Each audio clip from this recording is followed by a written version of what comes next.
5, 4, 3, 2. Welcome in. Nice.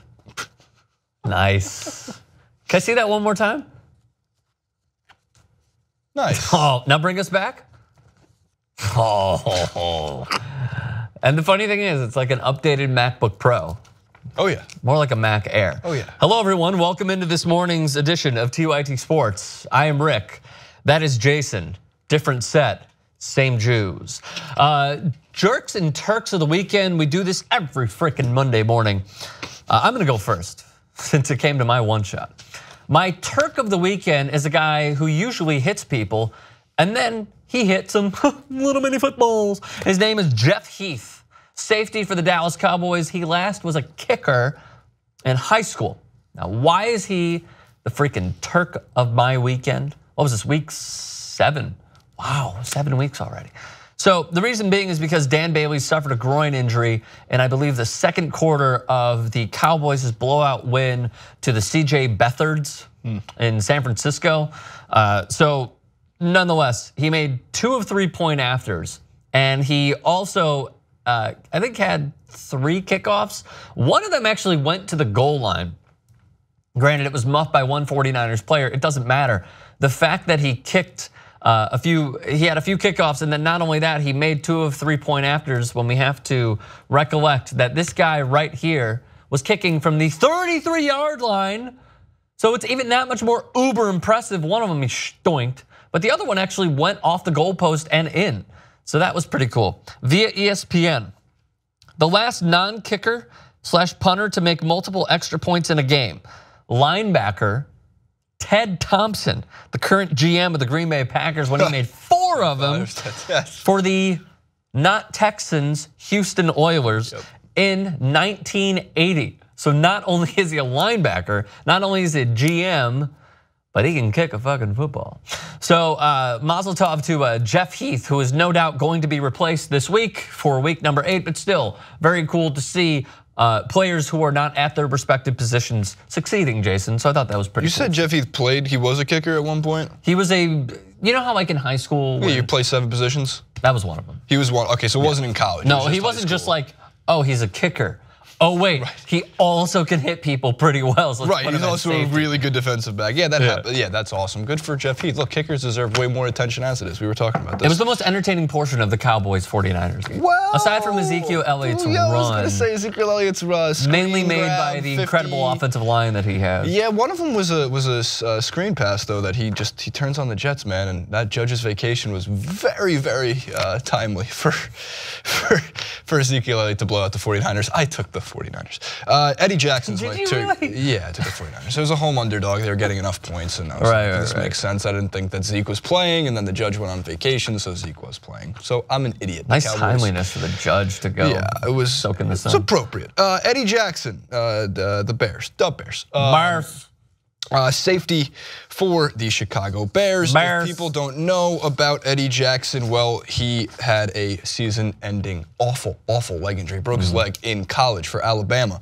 And in general, I just want to get into what he did in the positive light on Sunday. So we'll throw to the interception element because he did something that no other player has done before. And in light of this being his return to the spotlight, because he was a hell of a good player on Alabama. Eddie Jackson's the first player in NFL history with multiple 75-yard defensive touchdowns. He recovered a fumble for one, and he turned one, a pick 6 in the same game. Now, if you look back on Eddie Jackson's career, we can just kind of roll through the next few elements. You'll see that he suffered a season-ending injury just at the end of October last year, so it's almost been against Clemson. A full calendar year. Yes, they won that game against Clemson. Eddie Jackson then took to the Players Tribune eventually and had this to say alongside a picture of him being carted off, where it was just utter and complete despair. For a really talented player. He said, when I broke my leg against A&M in October, it was not against A&M, not right, I was talking about the national championship game. It was one of the worst days of my life. It just didn't seem fair. That was how my career at Alabama was supposed to end. When I found out my season was over, I couldn't stop crying. Damn. I think that would make me the most upset, was knowing that I'd have to miss out on all the fun we were going to have. Playing good football is hard work. He goes on, but ultimately it's all worth it to get yourself back to that level. So just kudos to a guy who thought maybe playing football was never going to happen again, and now he's setting a record for the Bears, and they're impressive is the right word because they completed 4 passes total. And like I tweeted and attempted at Rick, 7. Attempted 7, which is efficient. Efficient on offense when that turns to wins. Here's the best part. It's why, like, when, Ben Mank is right about total QBR and QB rating and all that, like, no one knows what the F it actual means because 4 of 7 is efficient. 4 total completions. I think I saw this. He had a 101.8 QB rating. Yeah. So what the QB rating? Jerk of the week. Eddie Jackson, Jerk of the week. Rick, you're jerk. Hang on. So are you telling me that it wasn't a good game plan considering that Cam Newton just continued to give the Bears the football? Mitch Trubisky didn't have to pass at all. It was absolutely a good game plan. It was savvy. But it was also, of course, look, if Russell Wilson, to an extent, and when he first took over for the Seahawks, would throw 13 or 14 pass attempts a game, he would go 10 of 15, or 8 of 13. Or 8 of 12. For 30 yards on the ground. But they also running, had beast mode. And like a running touchdown and 1 pass. Their defense was younger. And they were their defense was way more hounding, and they were not. You were not able to succumb. You also could not throw more than 8 yards downfield. If you tried to throw 8 yards downfield, you're either dying over the middle of the field, you're dying on the sideline, or you're getting picked off or the pass deflected, intercepted. And this is all with the changing rules of like pass interferences and what you can do and what you can't do. So they just snuck under they just got their window of being able to be more physical up front too. Everyone knows that I am a Bears fan. I think it's fairly obvious. Does everybody know? I think I'm a Bears fan. Now everybody knows. So with that being said, I am never going to come to the offensive of the Bears because I truly think they're not trying to win and they are kicking themselves in the dick that they're winning these games because they're really not trying. They didn't think Eddie Jackson would come back from a broken leg and have 2 interception returns of 75 plus yards against Cam Newton. Fumble return and interception. Fumble return and an interception for a touchdown. So with that being said, they're not trying to win. They're hating themselves. However, what I do like is that Dowell Loggins, what a name, could go in like the NFL Tier 2 Hall of Fame of names. I wouldn't put Tier 1. I think Jim Bob Cooter is like Tier 1. That's a Tier 1. Yeah, like can you imagine like, oh man, Cooter said this about Matthew Stafford. So actually we don't have to imagine it, he does it. He does say this. He does it, yeah. He does this every day. Where am I going with this? So my point being is they played against a team that was literally giving them the football. All they had to do was try and find a way to kill the clock. And as a matter of fact, they did it successfully because the next game that I turned to after the Bears, because we're in LA, sorry to give away our geographic location. We're in LA, so they were on national television for the first time on a Sunday that I can remember this year. That game ended. Everything just shut off. Man, I tell you, the Chicago Bears are really trying to kill our mojo by shutting down the studio. Are we glitching? What just happened? Yeah, we're good. Wow. We're good.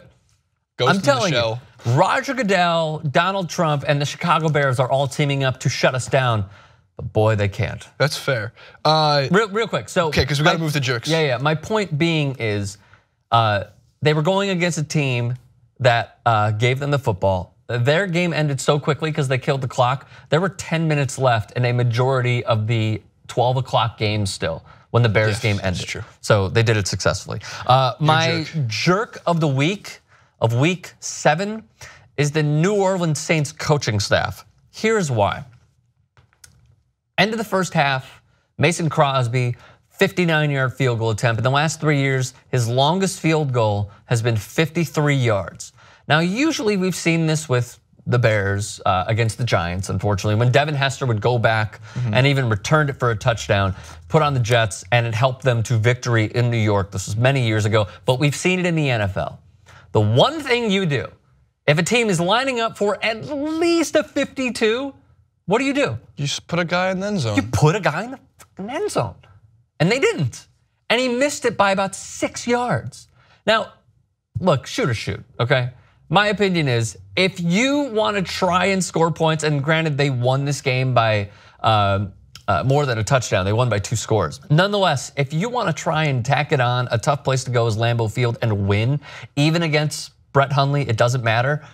You try and put up as many points as you can and put yourself in a position to do so. Why would you not have someone back? It is complete lunacy and idiocy.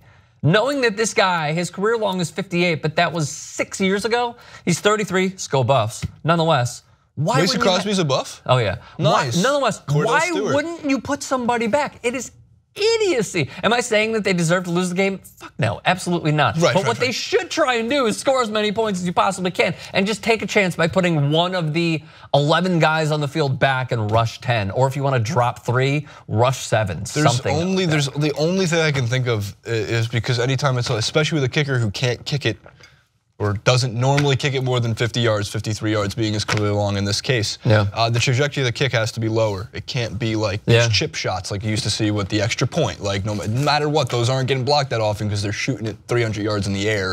So because it only has to go 5 yards or 10 yards forward. But because it was like a low trajectory, the idea would be you need to rush 11. You need that extra guy. But at the same time, like, that didn't seem like that was the plan. No. Like if someone was trying to jump the line or they really felt like they needed all 11 guys, I would say, like, okay, which is that illegal, makes sense. by the way. No, it's not.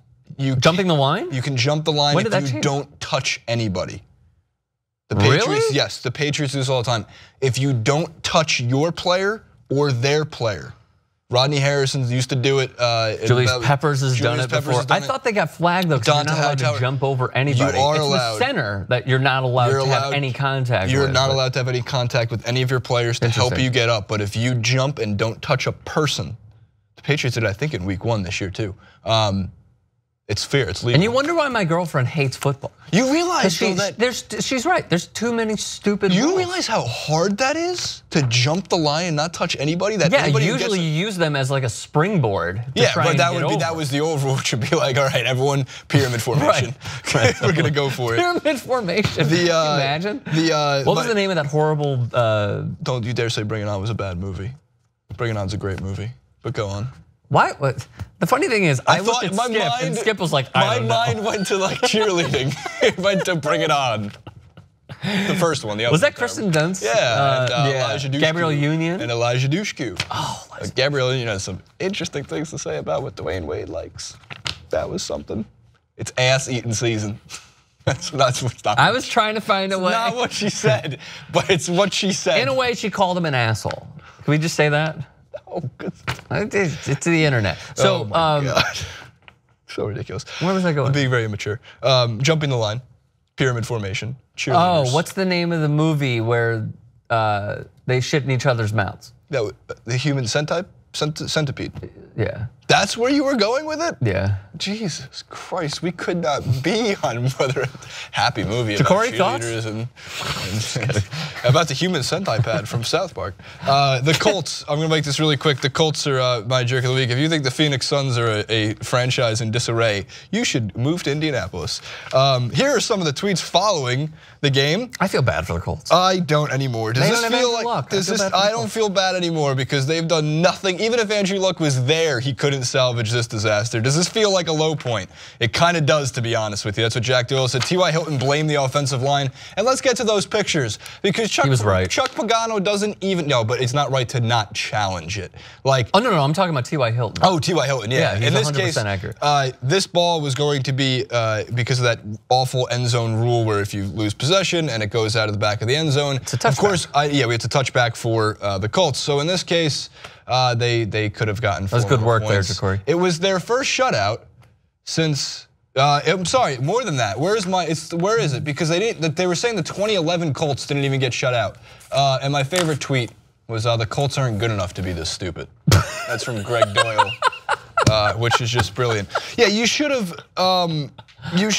challenged that play. I mean, that's really to nitpick at Chuck Pagano. And actually, for the last 3 or 4 years, I really like Chuck Pagano's character. I like him as a person. Unfortunately, that doesn't translate to being a good football coach, and it's not even just his fault. He has to deal with just embarrassing management. I agree with you. Even if Andrew Luck was there. I agree with you on the challenge play. However, they traded for Jacoby Brissett, who came in there like 2 weeks before the season started. I'm aware. He doesn't even know the plays, as they highlighted last week on Monday Night Football. He is reading from his wrist. So it's something that isn't really done anymore because guys study the plays so much. So he's already behind the 8 ball. Not only do you lose Andrew Luck, but you also are in somewhat of a rebuilding phase because you fired your GM who put you back 5 years by being stupid with the team. But who lost Andrew Luck? What do you mean? The Colts did it to themselves. For year after year after year, he was doubled the amount of times knocked down and sacked and rushed because they refused to build anything. And I mean anything. They could never keep the defense on the field. So he was on the field more than any other player for the most part. On top of that, like here's the most miraculous thing that happened in the NFL, in my opinion, in the last 10 years.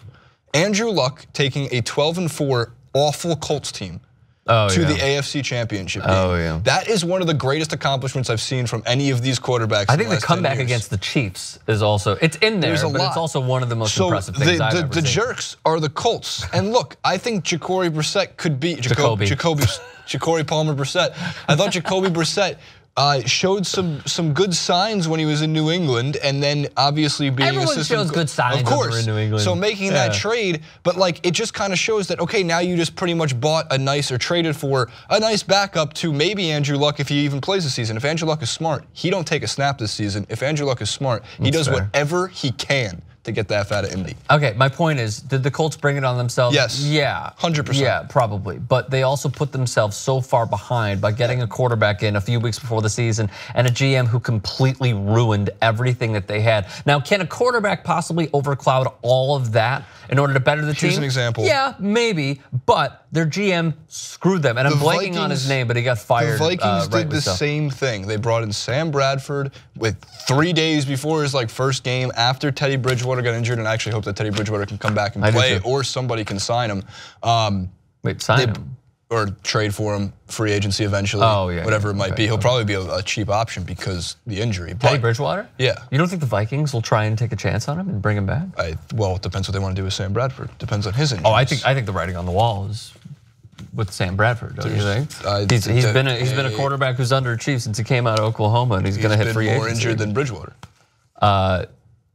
Yeah, are we making the same point here? What's going on? Do you want them to keep Bridgewater, or do you want them to keep? I want them to keep Bridgewater. Yeah. Oh, yes. Yeah, we're making the same point. Yes. So we're double shitting on Sam Bradford. No, I don't mean to shit on Sam Bradford. My point is, in this case, it's actually in a positive light. For Sam Bradford is, to your point, he was reading off his wrist, but the Vikings are a better run organization. And because of that, they can keep a defense on the field. Because of that, they built correctly for 5, 6, 7, 8 years. They don't solely rely. And they've dealt with injuries. And even when they've dealt with injuries, they can still find a way to hit 500 and still find value in the draft. Players like Everson Griffin are frightening defensive player up front. On top of that, Dalvin Cook, who looked tremendous, also got injured. So the whole team is injury prone, which sucks, but Bradford came in and looked like an MVP in his first game reading off his wrist. So I don't necessarily buy the reading off the wrist is entirely based. It's also different though with an older quarterback like Sam Bradford, who has been established and been in the NFL and who could possibly pick up a playbook. Not only that, the wrist calls much quicker than Jacoby Brissett can, because this is his first time actually starting every single week for a team. Unlike Sam Bradford starting now for 3 teams. I don't know, how many times has Sam Bradford started consecutively before getting injured? Is it 3 or 4 games? Because Brissett went 2 games with the Patriots, so he started 1. And then he's finished the other for Jimmy Garoppolo. But phenomenal question. I don't know. I think Sam Bradford should bring back his curls. The curl? Oh yeah, I like floppy. From Oklahoma. I like from Oklahoma. I like the floppy arm Sam Bradford line. I made him an honorary Jew just because of his curls. That's fair. And because of that, I felt like we were well represented. That's good. And then Gabe Karimi just had to flop, and then we were kind of screwed. That's true.